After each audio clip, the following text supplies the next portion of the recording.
Hi everyone, my name is Julian from VamPLIERS Tools, and I'm so excited to show you our brand new product. It's called the VamPLIERS Brute, and I'm going to especially talk about the difference between the standard model and the VamPLIERS Brute. This is the standard model and this is the VamPLIERS Brute.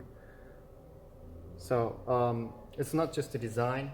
We have a black oxide surface now, and it's rust resistant. Also, we have a longer blade now. The teeth right here at the top, we have the wavy shapes, so we make sure that we can get a good grip on thin material like this. We call these the intermesh teeth.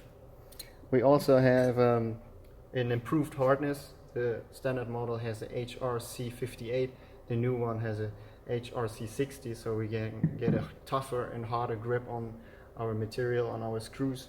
Also the holes in the bottom, they are improved. On the standard model the holes go through the rubber, but now we have the holes going through the metal itself, so we have a tougher design now.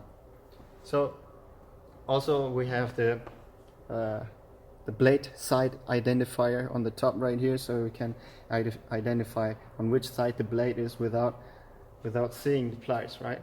Okay, so these are the VamPLIERS Brute. Get yourself a pair of these and start saving your time. Thank you.